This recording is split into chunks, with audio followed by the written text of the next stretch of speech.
From Washington, D.C., this is the Muslim News on Muslim Network TV. Assalamu alaikum, I'm Hena Zuberi. First, the headlines. Khalizad says Taliban did everything the United States asked them to do. Israel to build 1,300 new homes for settlers in occupied Palestinian territory. Indian army kills another Kashmiri. Hindu extremists blame India's only Muslim cricket player for loss in cricket match. Human Rights Watch calls for halt to all returns of Syrians. Our top story tonight. The United States did not put enough pressure on former Afghan President Ashraf Ghani to share power with the Taliban. That is according to Zalmay Khalilzad, who recently resigned as U.S. envoy to Afghanistan. The Afghan-born Khalilzad spoke for the first time since his resignation to CBS on Sunday. He had negotiated the deal with the Taliban during the administration of former President Donald Trump. Khalilzad placed most of the blame on Ghani for not agreeing to share power with the Taliban. Here is the former ambassador. I'm not saying it was an ordered withdrawal. This was an ugly final phase, no doubt about it. It could have been a lot worse. It could be a lot. The Talibs did help with the withdrawal.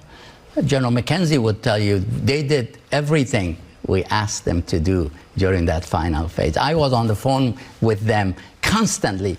The withdrawal agreement signed February 29, 2020 between the US and the Taliban excluded Ghani's government in Kabul. It paved the way for the US to end its longest war. Israel announced plans to build over 1,200 homes for illegal Jewish settlers in the occupied West Bank on Sunday. Palestinian Prime Minister Mohammed Shtayyeh called on world's nations, especially the United States, to confront Israel over the aggression. About 475,000 Israeli Jews live in the West Bank settlements. These are considered illegal under international law. They're located on land Palestinians claim as part of their future state. Anti-occupation group Peace Now said Sunday's announcement proved Israeli Prime Minister Naftali Bennett's ideological diverse coalition is not a government of change. Meanwhile, Iran's supreme leader Ali Khamenei urged reversal of normalization of Arab-Israeli relations. این کسانی که مسئله عادی سازی های اخیر که متاسفانه بعضی از دولت ها خطا کردند، خطای بزرگی کردند و گناه کردند و عادی سازی کردند با رژیم غاصب و ظالم صهیونیستی، این ضد حرکت ضد وحدت اسلامی است و ضد اتحاد اسلامی. Indian soldiers in Indian-occupied Kashmir shot dead a 19-year-old civilian on Sunday in what his family called a cold-blooded murder. Al Jazeera reports that it was the 12th civilian killing this month in the region. The man was identified as Shahid Ahmed Ratar. He was a college student who also worked as an apple-picking laborer. His brother Zubair Ahmed told Al Jazeera that Shahid was killed by Indian security forces for no reason when he was just walking on the road. Ahmed feared Shahid might be labeled a militant as justification for not receiving his brother's body. A new rule by the Indian government only allows burials of rebels in Kashmir in far-away graveyards and does not allow their families to have a public funeral. Sudan's General Abdel Fattah al-Burhan dissolved transitional authorities and declared a state of emergency during a statement on state television today. Sudan's military has placed Prime Minister Abdullah Hamdok under house arrest. This was after moving him to an unknown location for refusing to support a coup, according to the Information Ministry.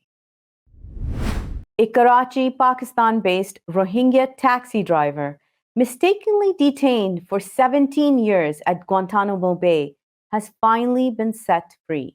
52-year-old Ahmed Rabbini was released from prison more than 6 years after the U.S. Senate concluded he had been mistaken for a terrorist, according to media reports. A Pakistani national of Rohingya Burmese ethnic background, Rabbani was suspected of having contacts with Al-Qaeda. He was detained along with his brother in a raid in Karachi in September 2002 and was moved to Kabul before being transferred to Guantanamo. His lawyer, Clive Stafford Smith, said Rabbani was mistakenly identified as wanted criminal Hassan Ghul. Rabbani was tortured for a year and a half, as documented in a US Senate report. The European Union is concerned about a new Polish law allowing border guards to immediately expel migrants who cross over illegally. EU Commissioner Ylva Johansson said Wednesday border guards already have control over granting access to an asylum seeker. A proposal in the amended Polish aliens law would give them greater autonomy to deny migrant entry. New tensions arose after an October 7th decision of the Polish Constitutional Court. This was following ongoing rule of law discussions between Warsaw and Brussels. The court decided the country's national law takes precedent over EU legislation. The EU has criticized Poland's practices on the rule of law, press freedom, and judicial independence. Hindutva fanatics are harassing the Indian cricket team's only Muslim player after India lost to Pakistan in T20 World Cup match yesterday. Extremists accused Mohammad Shami of accepting money from the Pakistani team to throw the match. They also took to Instagram to question the player's integrity due to his Muslim identity. Cricket fans have urged skipper Virat Kohli and his team members to publicly express their solidarity with Shami. Chasing 151 runs to win, Pakistan achieved the target without losing a wicket and with 13 balls to spare. It was India's heaviest defeat at the hands of their arch-rival in a World Cup match. Shami, who was bowling the 18th over of the match, conceded 17 runs in 5 balls. Human Rights Watch is urging nations hosting Syrian refugees to immediately halt all returns amidst ongoing human rights abuses by the Syrian government. In a report released Wednesday, the New York-based group documented extrajudicial killings, torture, kidnapping, and sexual violence perpetrated against returned Syrian refugees. Many of those refugees had security clearances from the government before returning. Today, we have an overview of the Syrian refugee crisis and how Turkish and British artists have worked together to bring attention to Syrian children. More details in a report by Atif Shafiq and Saliha Farouk. Emel means hope in Arabic. For that reason, this little girl, a tall puppet, is named Emel. Many Muslim girls around the world share the name Emel. Emel went around Europe on an 8,000-kilometer walk. She is looking for her mom. Like other little Syrians, she has lost her mother. She is hopeful she will find her. Syrians were also looking for hope. Hope for a better Syria, hope for democracy, freedom, and Islam. Peacefully, they marched with slogans and placards. That is how the Arab Spring landed in Syria. But that hope and peace did not last long. Soon after, the dictators figured out how to stay in power. They unleashed guns and bombs. That is how the Arab Spring turned into a nightmare. So many guns, so many killers. Syria's dictator Assad started it all. Then the Iranians, the Russians, ISIS, the Americans, and so on. Everyone was killing and bombing. No one knows how many people died in Syria. Estimates put the total killed at 600,000. Today, the largest number of refugees in the world are Syrians. Syrians are escaping to Turkey. Syrian children are dying at the sea, like little Elen Kurdi, the 3-year-old boy. Syrians are walking thousands of kilometers in Europe. 5.6 million Syrians are refugees today, and another 10 million are displaced within their own country.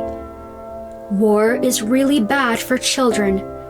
There is actually a camp in Syria called Al-Hawl camp. It is full of children, 49,000 children to be exact, and their mothers. As the world moved away from the Syrian refugees, some Turkish and British artists came together with an idea to remind us of Syrians. They came up with Emel. This tall puppet represents an uprooted Syrian child named Little Emel. The 3.5-meter puppet started her walk from Turkey. This is Gaziantep, Turkey. Gaziantep is on the border of Syria, where little Emel began her 8,000-kilometer walk.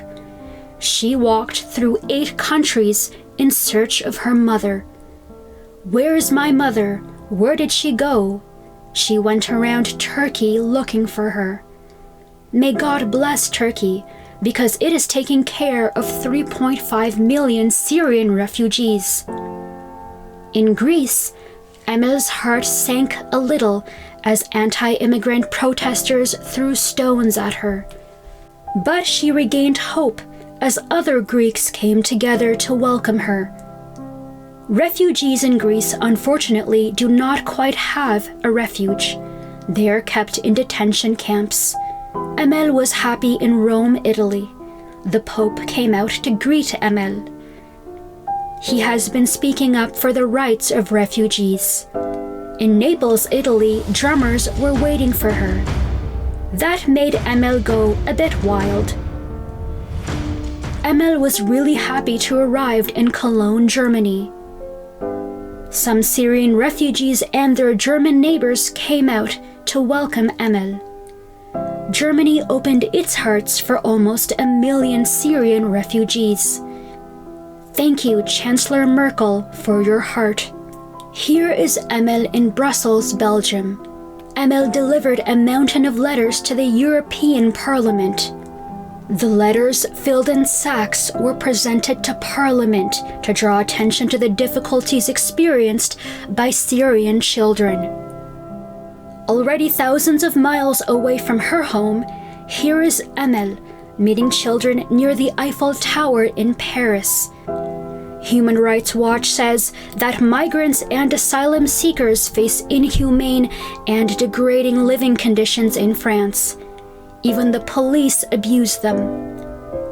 Emel has now reached the end of her 8,000-kilometer-long walk. She has arrived at the port of Folkestone in the United Kingdom. Emel's journey ends here.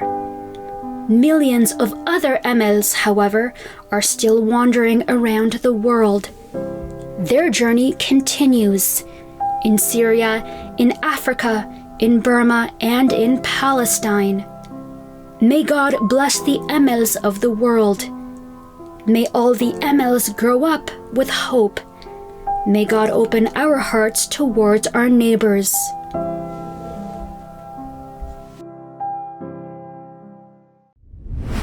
In domestic news today, U.S. Congresswomen Ilhan Omar of Minnesota and Jan Sakoski of Illinois have introduced a bill to fight Islamophobia. The Combating International Islamophobia Act is co-sponsored by Reps. Alexandria Ocasio-Cortez of New York, Rashida Tlaib of Michigan, and dozens of other Democrats. If passed by Congress, a special envoy for monitoring and combating Islamophobia would be embedded within the State Department. That person would monitor anti-Muslim incidents in foreign countries and document state-sponsored Islamophobic violence in an annual human rights report. It comes amidst a rise in anti-Muslim violence. Earlier this month, a study by the Othering and Belonging Institute found that more than 2/3 of Muslim Americans have faced Islamophobia. An overwhelming 94% of respondents said it impacted their emotional and mental health. Naghmana Shirazi says voices like hers are not represented on the Spokane City Council. The Pakistani Americans campaign pitch is that she's connected to the real concerns of people in Northeast District 1. The district has the lowest voter turnout, the highest unemployment, and the most unpaid utility bills. A Muslim, an immigrant, and a single mom, Shirazi also checks another diversity box. She's a renter. Shirazi faces Jonathan Bingle, a right-wing evangelical politician also vying for the seat.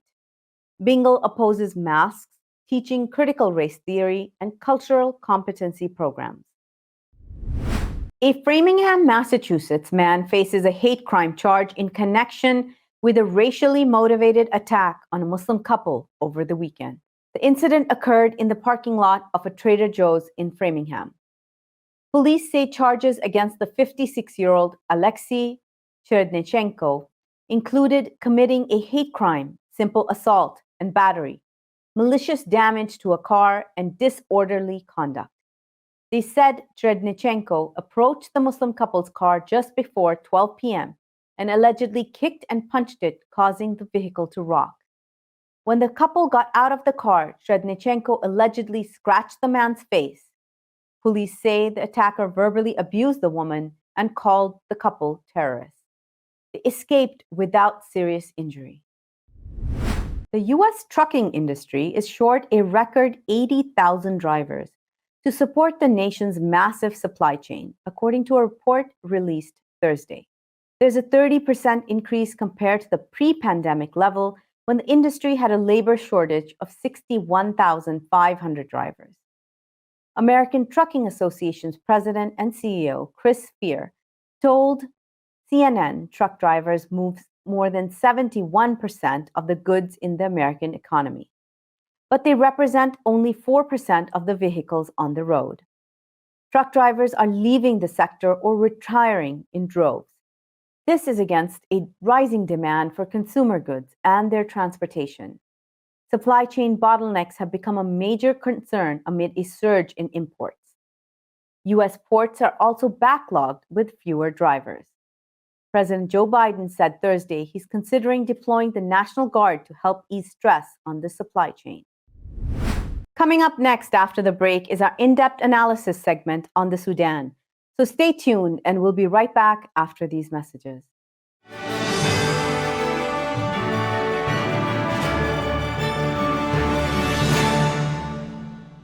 If I could be you, and you could be me for just 1 hour.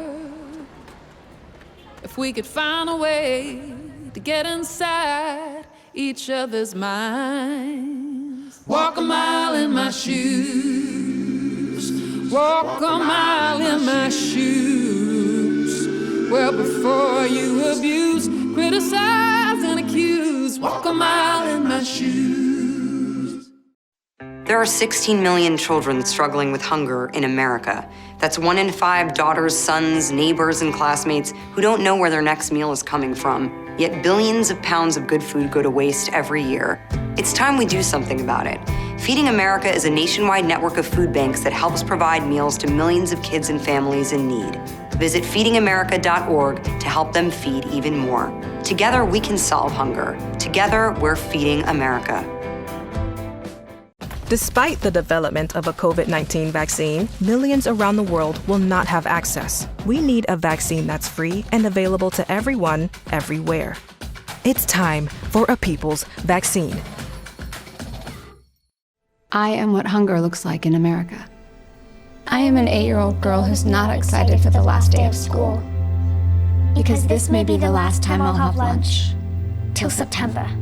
I am a single father of 2 who works 3 part-time jobs, and that's still not enough to put food on the table. I was created by artificial intelligence from faces of the 1 in 8 Americans who struggle with hunger. Feeding America, 200 food banks strong.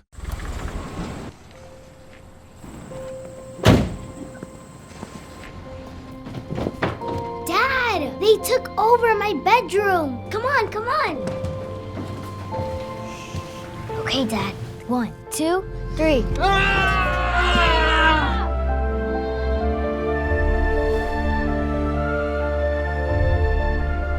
Dad!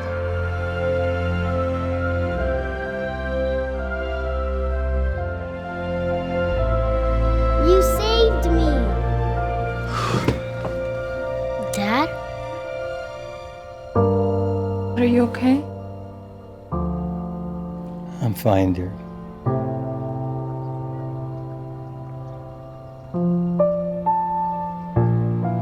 Your hero needs you now, and AARP is here to help. Find the care guides you need at aarp.org/caregiving.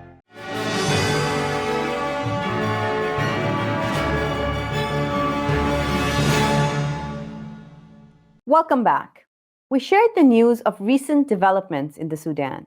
Let's take a look at how experts are analyzing the current situation.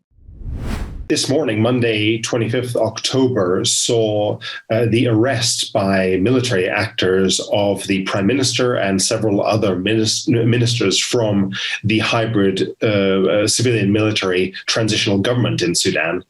This comes on the back of a cascade of events that began really with another coup attempt about almost a month ago, and this is certainly the biggest hiccup in the Sudan's 2-year transition, certainly the biggest obstacle to fulfillment of the sort of outcome that was laid out in the country's constitutional declaration and then reinforced by the 2020 Juba peace agreement that brought in armed groups from the peripheries.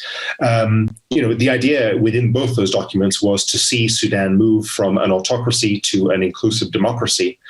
This kind of intervention, though, really adjusts that schedule and really puts autocracy back on the menu and, sees the military attempting to really seize control of this transition in what is just an incredibly existential moment for both sides. That's why it has happened now, because there's a concern that we are at an inflection point as potential elections hove into view, and as threats to the military seem to become a little bit more clear. This has to be seen, I think, in the context, though, of the last week or so, when you've had envoys from the UK and US coming in to speak with the key figures of the military to really warn them against such a move, because it had seemed increasingly on the cards.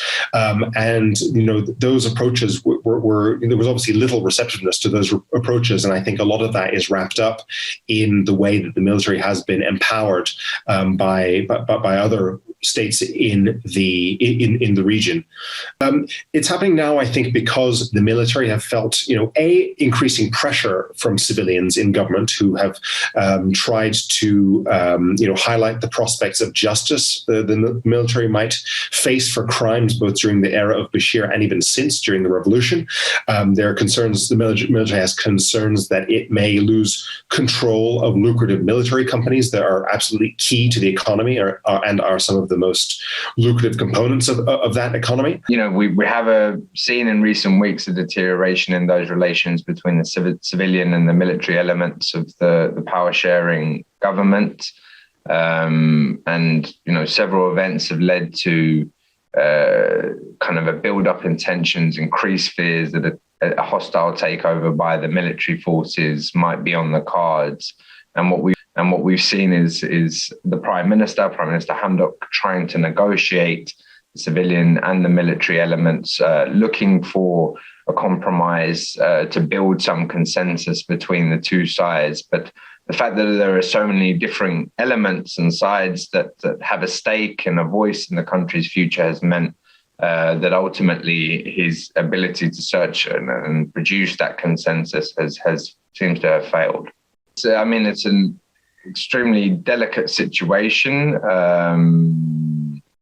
Also difficult to understand fully what the security establishment is trying to achieve with this move, especially when you have such a large and vocal portion of the Sudanese population clearly expressing their will not to be ruled by the military. And as you put it, on top of that, we have seen a lot of condemnation coming from Sudan's international partners, and including the UN Secretary General, the US, the EU, others within the region as well. The country's economic recovery and its recovery, the reputational recovery as well, is one which the civilian government has been working extremely hard on, and building up international support, which has been quite successful at doing, and not not least to try and improve the economic situation and put the economy on a surer footing, but working hand in hand with the international community to do so, and relying on donor support is very critical. And Sudan's international partners have made clear all along that this continued engagement is contingent on the political transition moving forward. Now, Sudan's military leaders have said that any deals that have been made with the international community during the transition still stand. But I don't think that those international leaders, those within the World Bank, the IMF, will allow their support to go to a military-led or a military-steered government, if that should be what follows the civilian administration that has been removed. That's all from our Washington studios tonight. Thank you for tuning in. You can find previous episodes and more on our YouTube or Facebook. For more content, keep watching Muslim Network TV or visit muslimnetwork.tv. Assalamu alaikum and good night.